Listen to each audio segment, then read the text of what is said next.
Salut les vagabonds, bienvenue dans cette nouvelle vidéo, j'espère que vous allez bien, je suis vraiment ravie de vous retrouver aujourd'hui sous le soleil, dans la neige, en extérieur pour cette vidéo et j'ai le grand sourire comme vous pouvez voir aujourd'hui. D'abord, dans un premier temps, je voulais vous dire un énorme merci pour tous vos messages d'amour, de soutien que vous avez pu m'envoyer suite à ma dernière vidéo. Donc vraiment, un énorme merci de tout cœur, ça m'a fait vraiment chaud au cœur. Donc c'était pour commencer, je voulais dire ça. Et aussi peut-être un petit aparté, je tenais à préciser pour remettre dans le contexte, la dernière vidéo que vous avez vue, elle a été tournée il y a déjà presque 2 mois de ça, à l'heure où je vous parle actuellement.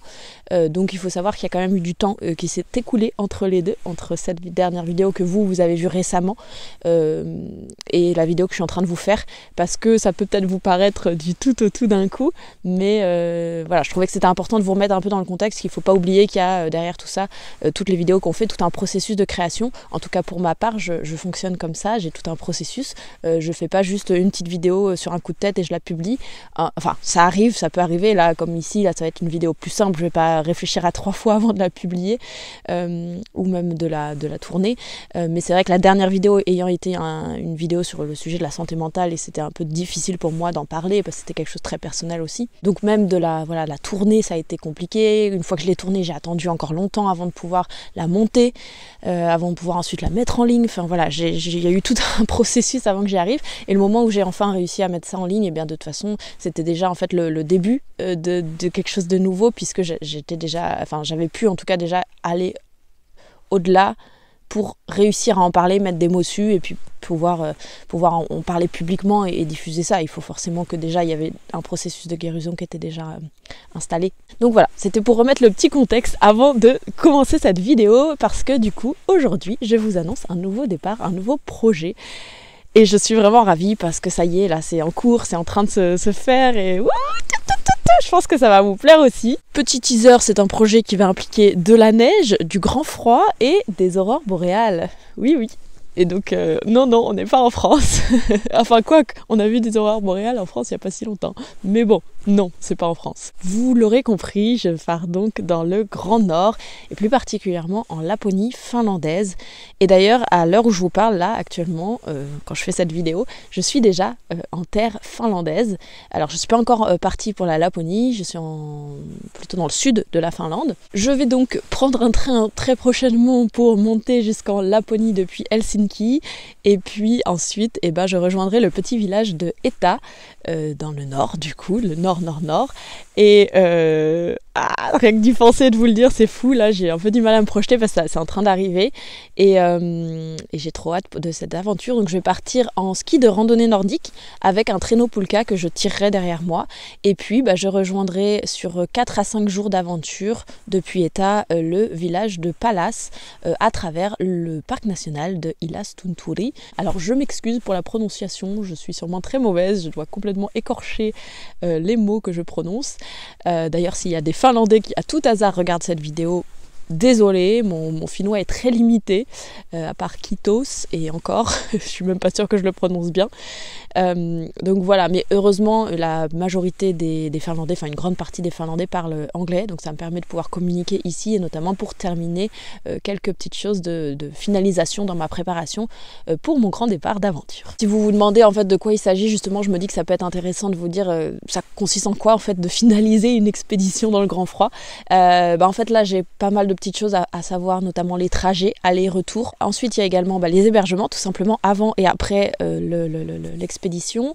Et puis j'ai pas précisé d'ailleurs les hébergements aussi pendant l'expédition, je ne fais pas du bivouac, je pars dans le grand froid, hein. On est vraiment dans des températures très froide, donc la nuit c'est -20 et encore peut-être même plus, donc non, je ne bivouaquerai pas. Il y a des petites cabanes refuges dans lesquelles on peut dormir tout au long de cette aventure. C'est un chemin donc balisé. Par contre dans la préparation justement en amont, il faut aussi que je me renseigne, enfin je me suis déjà renseignée là à l'heure actuelle, mais sur l'état des pistes de ski, parce que ce sont des pistes qui sont pas toujours entretenues. Dans la suite de la préparation, il y a également tout ce qui va être location du matériel, puisque je n'ai pas les skis et la Pulka, je fais une location sur place. Donc il faut aussi que je m'occupe de ça. Et puis il y a aussi le ravitaillement en nourriture avant de partir. parce que, en fait, principalement, je vais manger des plats lyophilisés, mais je vais aussi vouloir un petit peu compléter avec d'autres choses de nourriture locale quand même, que ça serait dommage de passer à côté, quitte à être en Finlande. Et d'ailleurs, je voulais en profiter au passage pour dire un énorme merci à toute l'équipe de lyophilisé.fr qui m'a permis de me fournir en plats lyophilisés pour cette aventure, pour cette expédition.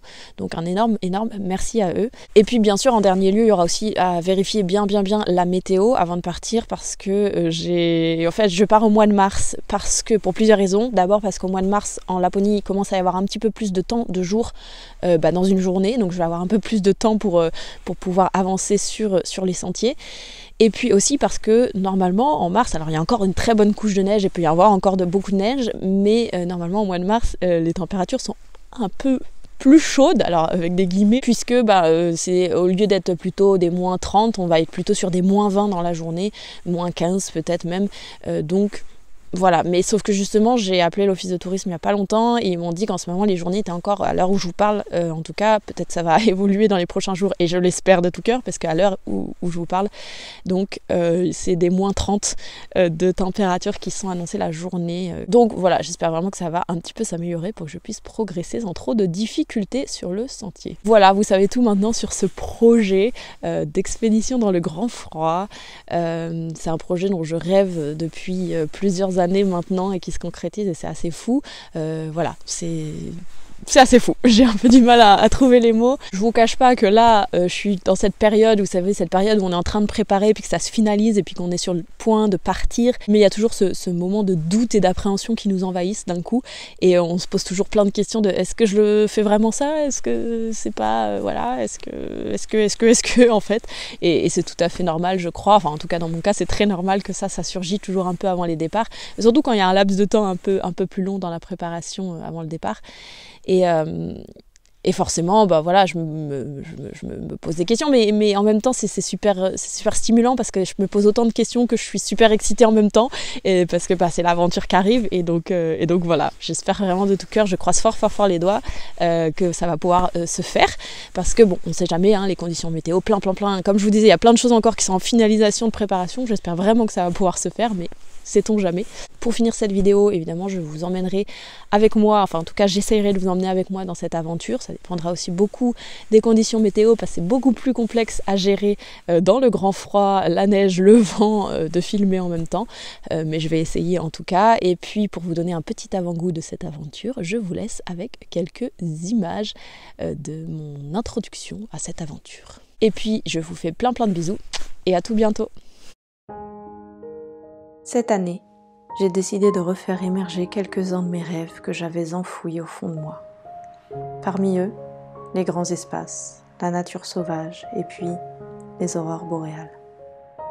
C'est donc naturellement que j'ai commencé à regarder les cartes du Grand Nord, prendre des informations et faire des recherches. Et c'est finalement vers la Finlande que je me suis tournée pour réaliser ce rêve, et plus particulièrement un sentier entre Etta et Pallas, situé au cœur de la Laponie. C'était décidé, j'allais arpenter cet itinéraire de 60 km situé au nord du cercle polaire arctique, entre la chaîne des monts Tunturi et la taïga, la forêt boréale.